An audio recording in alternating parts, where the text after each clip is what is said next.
Hello, welcome to platinumscraps.blogspot.com.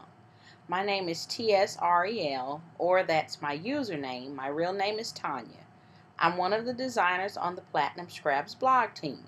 And today I'm going to demonstrate how to create your own 3D embellishments. I've been scrapbooking for about the last 3 years, and when my girlfriend introduced me to scrapbooking, we both fell in love with Jolie 3D embellishments. This embellishment happens to be a baby bottle and a rattle. It cost us about $3.49. We probably used a coupon, but still that's quite a lot of money, as you can see.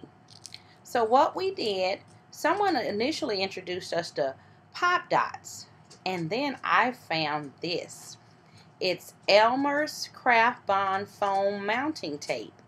Once I found the mounting tape, I threw the pop dots out the window, and this is what I've used ever since. Now what you do with this 3D tape is you can create your own embellishments. It allows you to get the same effect that you have with the Jolie, the dimension and everything. The pop dot or the Scotch foam mounting tape is what actually gives you the desired depth or thickness that you're looking for.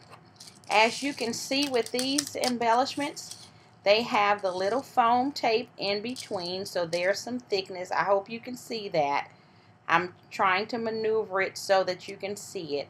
There's some thickness right there that kind of just makes it what we call that wow factor once you're creating a layout. So what I've done is I've taken the Cricut cartridge New Arrival and I created my very own baby bottle, and I cut it in the shadow effect and the original. You see here I have two images. Now the next thing you would do is take your foam tape, and usually I put it on my shadow side, and it's double-sided, so you can just cut it. And this is what I like better about the foam mounting tape versus the pop dots.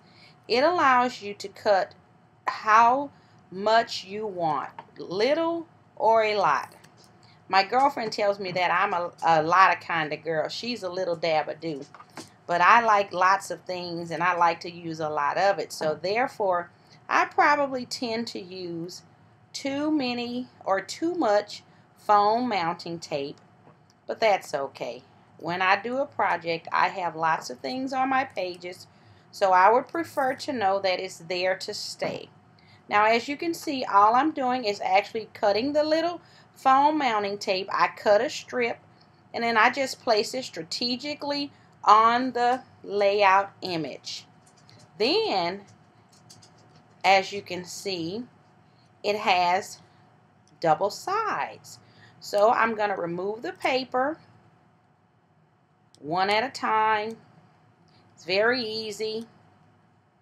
With some of the pop dots, you don't have to go through this step. Once you pull it up, it's kind of there, and with others you do. It just depends.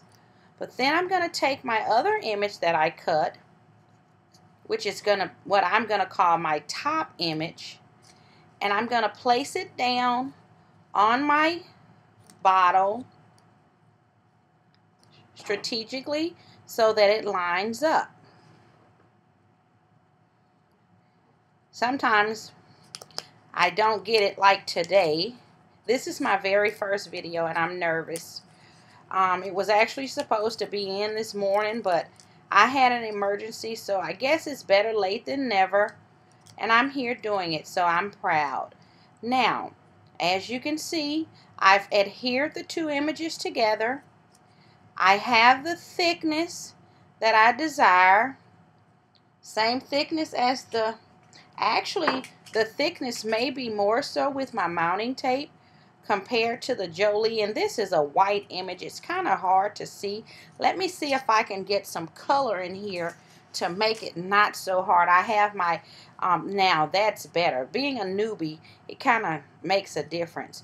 But here's my Jolie image. As you can see, there's the thickness. You kind of see the thickness there. I'm going to put that to the side. And here's my image. And you can see I have just as much thickness as I do with the Jolie. Also, here's a trick that I like to use. Say for instance, and for sake of time, I'm just going to use the same image. But say for instance, I wanted to have double thickness, which I do like to do double. What you do is just cut your tape, and I'm going to cut some more. This baby rattle won't go to waste because I'm a new grandmother as of Tuesday. We had some complications, but right now everything is fine. We're blessed and doing better. So I thank God for that. But say if I wanted my image to be super thick, then what I do is I just kind of cut my foam tape, and instead of using just one layer, because it is thin, I used to be able to find one that was a little bit thicker, but I haven't been able to find it in a while. So what I do is, if you can see this, is I just take it and I kind of mount it twice. Put two sets of tape together. So then I go through the process again and peel away the backing. And sometimes that takes a while, because my fingers get stuck and the tape doesn't want to act right. And then I can take the image, place it the way it's supposed to be, and voila, I have a really thick image. Now for those of you who like inking, you can actually add dimension to your project by taking a sponge applicator and what we call making the image pop. So I'm just going to make it pop. You maybe want to add some stickles or some jewels, but you see there, once I take that, I have a nice 3D image. And for sake of time, I'm just going to act like this was my card, or this was the page that I wanted to put the image on. See, once you put it on there, you see how you have that dimension? Can you see it? How it adds depth? Ever since I found out what that little handy foam tape was, and I've gotten different cartridges from the Cricut, anyone who knows me can tell you that I do not buy a Jolie or any other 3D embellishment unless it's just an absolute lovely must have. So once again, remember, you can find it at Walmart. It's cheaper there. Michaels and Hobby has it, but it's cheaper at Walmart. Walmart actually carries the Elmer's brand now. They used to carry the Scotch brand, but it's Elmer's foam mounting tape. There's no need to spend lots of dollars anymore. We already have all the things we need to create this beautiful image. The Cricut, the cardstock, and the mounting tape. Thank you for joining me today, and I hope you learn how to make 3D embellishments. Bye-bye.